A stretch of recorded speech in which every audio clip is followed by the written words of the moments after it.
Students ये आपका experiment number 2 है, जो अभी आपने एक एक्सपेरिमेंट पहले कर चुके हैं, यानी जो फ्लोरोसेंट लैम्प से रिलेटेड था। इसमें आपको एनर्जी मीटर के बारे में समझना है, और इसका जो ऑब्जेक्ट है वह है to make connection of an energy meter, यानी एक एनर्जी मीटर का आपको कनेक्शन किस तरह करना है।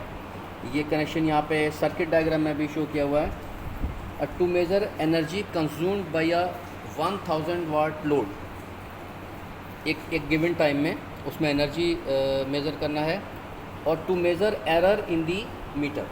अब आपको ये तीनों चीज़ें थोड़ा सा ज़रा समझने का है।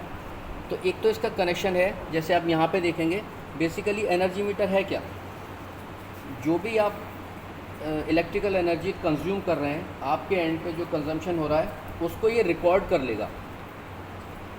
और ये सप्लायर की कंडीशन होती है कि वो आपको सप्लाई देने से पहले उसको यहाँ पे एक एनर्जी मीटर अपना इंस्टॉल करना होता है, जिससे कि जो भी कंजम्पशन हो वो इसमें रिकॉर्ड हो जाए, और उसी के बेसिस पे आपको बिलिंग होता है, चाहे वो कमर्शियल हो, इंडस्ट्रियल हो या डोमेस्टिक सप्लाई हो, कनेक्शन हो।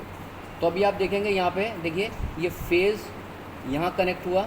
इस एनर्जी मीटर के 4 टर्मिनल हैं, 1 2 3 4। तो पहला वाला टर्मिनल फेज़ यहाँ कनेक्ट है, न्यूट्रल आपका यहाँ कनेक्ट है, और ये न्यूट्रल देखिए डायरेक्ट यहाँ भी चला जा रहा है लोड पे। अब इसमें जो इसका इंटरनल एक बार आप इसका सिस्टम देखेंगे तो इसमें 2 चीज़ें हैं। एक सीसी यानी करंट कॉइल, ये कॉइल क्या करेगा, जो भी करंट फ्लो हो रहा है, यानी जो भी कंजम्पशन हो रहा है उसका रिज़ल्ट ये होगा कि यहाँ कुछ करंट फ्लो होगा, वो करंट ये कॉइल मेजर करेगा, और वोल्टेज जितना है वो ये कॉइल, ये पोटेंशियल, ये देख रहे हैं आप अक्रॉस द सप्लाई, ये न्यूट्रल और ये फेस के अक्रॉस लगा, यानी ये वोल्टेज मेजर करेगा, और ये सप्लाई ये सीरीज़ में है, ये करंट मेजर करेगा। तो आप देखिए जो इलेक्ट्रिकल एनर्जी के जो कंपोनेंट होते हैं वो भी आप देखिए P = VI T। तो वोल्टेज कॉइल ने मेजर कर दिया, करंट कॉइल ने मेजर कर दिया, और टाइम, जितने टाइम के लिए ये करंट फ्लो होगा वो आपको टोटल एनर्जी हो जाएगा। अब इसमें से कोई एक चीज़ भी ज़ीरो होगा, यानी कि सप्लाई नहीं है, तो बात ही ख़त्म हो जाती है। करंट अगर फ्लो नहीं हो रहा है, इसका मतलब स्विच ऑफ है, कोई कंजम्पशन नहीं हो रहा, और टाइम मतलब आपने इसको स्विच ऑन ही नहीं किया। तो इन तीनों कंपोनेंट्स का होना ज़रूरी है। तो ये करंट कॉइल करंट मेजर कर रहा है, पोटेंशियल कॉइल या प्रेशर कॉइल इसका प्रेशर यानी वोल्टेज लेवल है वो मेजर कर रहा है, और ये इसके बेसिक कनेक्शंस हैं, और लोड यहाँ पे कनेक्ट है। अब दूसरी बात आती है कि एनर्जी मीटर क्यों ज़रूरी है, यानी बिलिंग हो रहा है। दूसरा सवाल है कि इसको एक्यूरेट होना क्यों ज़रूरी है। अभी देखिए, अगर आप कंज्यूमर हैं और अगर ये एनर्जी मीटर फास्ट रीडिंग ज़्यादा बता रहा है, यानी फास्ट चल रहा है, इसका मतलब क्या है, एज ए कंज्यूमर आपको नुकसान है, लॉस है, यानी आप जो भी कंजम्पशन कर रहे हैं आपको एक्स्ट्रा पे करना हो रहा है। दूसरी कंडीशन कौन सी होती है कि अगर सपोज़ ये मीटर स्लो फंक्शन कर रहा है, यानी जो एक्चुअल कंजम्पशन है उससे कम ये रिकॉर्ड कर रहा है, और अगर आप सप्लायर हैं, आपकी एक इलेक्ट्रिकल एनर्जी सप्लाई कंपनी है, तब उस केस में आपको नुकसान है। तो इसका एक्यूरेट होना, इसका परफेक्ट होना इसलिए बहुत ज़रूरी है कि दोनों ही केस में किसी ना किसी को नुकसान है। ओके, तो ये इसका बेसिक सर्किट है, ये इसके बारे में ब्रीफ में थ्योरी है इसका, और इसका ऑब्जर्वेशन थोड़ा सा पार्ट लेंदी है, वो अभी हम देखेंगे। एक बार आप इसको समझ लीजिए। इसमें कुछ इंपॉर्टेंट चीज़ें होती हैं। ये आपका एक सिंगल फेज़ का एनर्जी मीटर है, यानी जो डोमेस्टिक एनर्जी मीटर है जो आपको होता है। अभी देखिए इस पर लिखा है स्टैटिक वाट आवर मीटर, यानी एक तो वो होता था जिसमें आपने देखा होगा पहले एक डिस्क रोटेट करती थी यहाँ पे, उसको बोलते थे इंडक्शन टाइप। ये इलेक्ट्रॉनिक टाइप है। इसमें आप देखेंगे यहाँ पे कुछ ये इंडिकेशंस हैं, जब इसमें सर्किट कंप्लीट होगा तो यहाँ पे कुछ ब्लिंक्स आएंगे। अभी देखिए इसमें कुछ इंपॉर्टेंट इन्फॉर्मेशन भी है। ये टाइप है इसका, ये AC सिंगल फेज़ 2 वायर, यानी फेज़ और न्यूट्रल, जिसके थ्रू AC सप्लाई आपके वहाँ पहुँचता है। फिर ये इसका रेटिंग है 5 to 20 एम्पियर। मतलब क्या है, 5 एम्पियर से अगर कम लोड है तभी हो सकता है इसका एरर बढ़ जाए, और अगर 20 एम्पियर से ज़्यादा है तब एरर भी बढ़ सकता है, और मोरोवर ये सेफ़ नहीं है, फिर उसमें ये अंदर इसके फॉल्ट हो सकता है। ये लिमिट है इसका।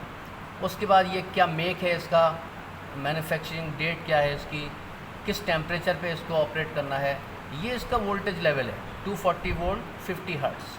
अब इसमें सबसे इम्पोर्टेंट चीज़ आप देखिए ये है ऊपर 3200 IMP पर किलोवाट आवर। IMP मतलब इम्पल्स पल्स जो ब्लिंक होता है, और किलोवाट आवर मीन्स 1 यूनिट, यानी पर kilowatt hour means 1 unit. 1 unit में ये 3200 टाइम्स ब्लिंक करेगा। कैसे ब्लिंक करेगा? अभी एक बार ये ऑफ है, हमने इसकी सप्लाई यहाँ से ऑन की है, देखिए ये सर्किट डायग्राम में, और फिर यहाँ से हमने जैसे इसको ये ऑन किया, और ये स्विच है इसका। अब जैसे ही हमने स्विच ऑन किया, देखिए ये लोड कनेक्ट है, ये जो सॉकेट है इसके थ्रू हमने वहाँ एक लोड कनेक्ट किया हुआ है। ये 5 लैंप लगे हैं 200 वाट के, ये 1 2 3 4 5 इंटू 200 वाट इज़ 1000 वाट, यानी 1 किलो वाट का लोड कनेक्ट है ये। अभी देखिए ये किस तरह ग्लो करेगा, ये देखिए लैंप ग्लो कर रहा है। इसको ऑफ करते हैं, ये ब्लिंक दिखा दीजिए। अब एक बार ये देखिए, जैसे ही हमने इसको लोड कनेक्ट किया, ऑन किया, यहाँ ये चीज़ जो ब्लिंक कर रहा है, इसी को बोलते हैं इम्पल्स या ब्लिंक। यानी 1 किलोवाट ये पर किलोवाट आवर जो है, यानी 1 घंटा तक अगर हम इसको लोड को कनेक्ट करके रखेंगे तो ये 3200 टाइम्स ये ब्लिंक करेगा। ओके, तो अब इसका एरर निकालने के लिए हमें इस चीज़ की बहुत ज़्यादा ज़रूरत होगी। वो किस तरह, वो देखिएगा एक बार कैलकुलेशन में। इसको ऑफ कर देते हैं। अब इसको हमें जो ऑब्जर्वेशन पार्ट है, अब एक बार उस पर आइए। मीटर कांस्टेंट हमें पता चल गया कितना था, 3200 ब्लिंक्स पर kilowatt hour. Power consumed by the load, यानी कितना लोड कनेक्ट था हमारा, 1000 वाट। सॉरी, अब हमें ये जो ब्लिंक था इसका टाइम नोट करना है, किसके लिए, 50 ब्लिंक्स के लिए, 75 ब्लिंक्स के लिए और 100 ब्लिंक्स के लिए। तो हम एक बार 50 ब्लिंक्स वाला टाइम एक बार देखते हैं। ये आपके जो पुराने सीनियर्स थे उनका कुछ ऑब्जर्वेशन शीट है। अभी आप देखेंगे उन्होंने जो ऑब्ज़र्व किया, 50 ब्लिंक्स में 38.2 सेकेंड्स लगा था। यानी आप इसको रफली 38 समझ लीजिए। यहाँ पे लिख देते हैं 38 सेकेंड 50 वाले में। Okay, 38 seconds. तो करेक्ट वैल्यू क्या होगा इसका? करेक्ट वैल्यू का फॉर्मूला क्या है 50 ब्लिंक्स के लिए? अभी हम 50 की बात कर रहे हैं। इसकी 50 ब्लिंक्स के लिए क्या होगा, 50 इंटू एनर्जी इन 1 ब्लिंक। अब आपको एनर्जी इन 1 ब्लिंक कैसे पता कर सकते हैं, कुछ आइडिया है? यानी इसमें 2 चीज़ें हैं, एनर्जी है और ब्लिंक है, और उसका रिलेशन आपको कहाँ से मिलेगा, यहाँ से। इसमें भी वही चीज़ है, ब्लिंक्स पर किलोवाट आवर। तो अब हम इसको यहाँ पे एक कैलकुलेशन कर लेते हैं इसका सिंपल। देखिए, यानी 1 किलोवाट आवर, ये 3200 ब्लिंक्स में कितना आ रहा था, ये 1 किलोवाट आवर। ओके, तो 1 ब्लिंक में कितना आएगा, 1/3200। अब क्योंकि हमारे पास ये किलोवाट आवर है और हमें बाद में कैलकुलेशन करना है किस में, वाट सेकंड में, तो दोनों सेम उसमें आना चाहिए ना। तो हम इसको, इस किलोवाट आवर को हम इसको वाट सेकंड में कन्वर्ट कर लेते हैं। यानी 1 किलोवाट को 1000 वाट बोलेंगे और आवर को हम 60 इंटू 60 कर देंगे। ठीक है, जब आप इसको कैलकुलेट करेंगे तो ये आ जाएगा आपका 1125 वाट सेकंड। किसका, 1 ब्लिंक का। ओके, यानी 1 ब्लिंक में इतना एनर्जी ये रिकॉर्ड करेगा या कंज्यूम हुआ है वहाँ पे। तो हमें वही जो ऑब्जर्वेशन में ये चीज़ चाहिए थी, हमने यहाँ पे लिख दिया 1125 वाट सेकंड। ओके, अब इसके बाद हम इसको कैलकुलेशन कर लेंगे, यहाँ जो भी आता है इसमें। अब 75 को आपको कैलकुलेट करना है, यानी 75 का आपको रीडिंग प्रोवाइड किया जाएगा। 75 ब्लिंक का टाइम कितना आया, 100 ब्लिंक का टाइम कितना आया, एक बार यहाँ पे लिख सकते हैं, या इसका आपको ये है ऑब्जर्वेशन ही दिखा दें जी। तो देखिए ये 38.2 था, ये 57.9 मीन्स 58, और ये 77.2 यानी 77 सेकेंड्स। ओके, तो अभी हम सिर्फ 50 के लिए आपको बताएंगे, बाकी दोनों आप एक बार कैलकुलेट कीजिएगा। ये हमारा करेक्ट वैल्यू आ गया। अब इसको एक बार कैलकुलेट कर लेते हैं। उधर देखिए।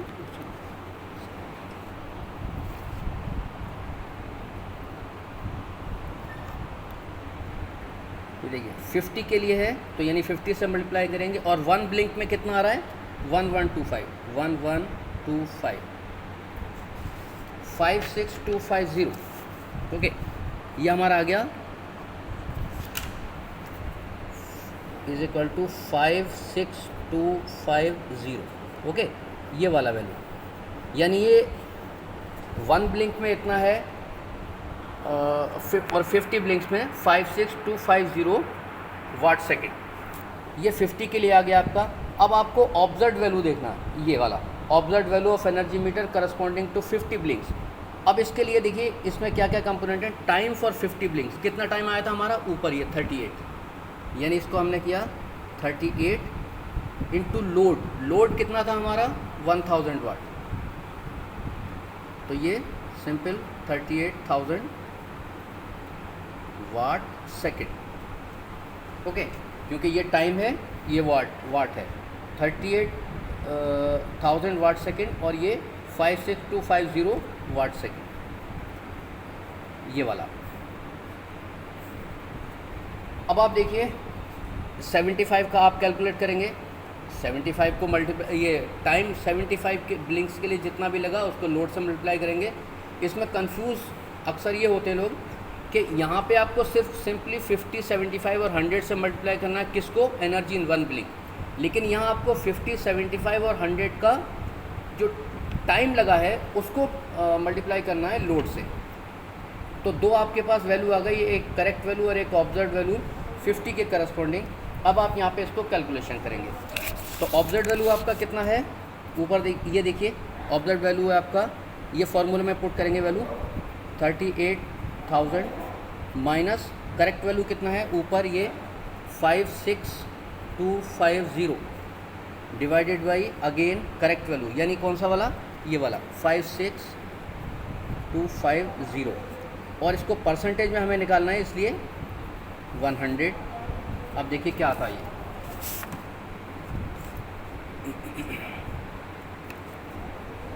38,000 माइनस 56250। अभी देखिए माइनस में आ गया। अब इसको डिवाइड करेंगे किससे, 56250 इज इक्वल टू 0.32 और क्योंकि 100 से आपको मल्टीप्लाई करना डेसिमल शिफ्ट हो जाएगा, माइनस 32.44%। ठीक है, ये आपका एरर आ गया। यानी अगर आप इसको देखें तो ये एनर्जी मीटर यूज़ करने के लिए नहीं है, जिसमें 32%, 33% एरर आ रहा है। अभी आप देखिएगा इसको यहाँ पे, अब आपको एरर निकालना है for 75 corresponding to 75 blink and corresponding to 100 blinks. अब आप देखिए इसमें क्या कंक्लूज़न निकाल सकते हैं आप। ये जो वैल्यू था आपका जिसको आप ऑब्जर्व बोल रहे हैं यहाँ पे, इसमें दोनों चीज़ें रियल हैं, यानी टाइम भी रियल है और लोड भी एक्चुअल है। तो ये वैल्यू आपका रेफरेंस वैल्यू है। ये मीटर जो एनर्जी मीटर जो बता रहा है ये उसकी वैल्यू है। इसका मतलब क्या है, एनर्जी मीटर फास्ट है, माइनस साइन आ गया, इसका मतलब ये एनर्जी मीटर फास्ट है और ये आपको एज ए कंज्यूमर आपके लिए एक लॉस है। तो अभी आपने समझ लिया मीटर कांस्टेंट क्या है, लोड कनेक्टेड कितना है, टाइम किस तरह कैलकुलेट कर रहे हैं स्टॉप वॉच से।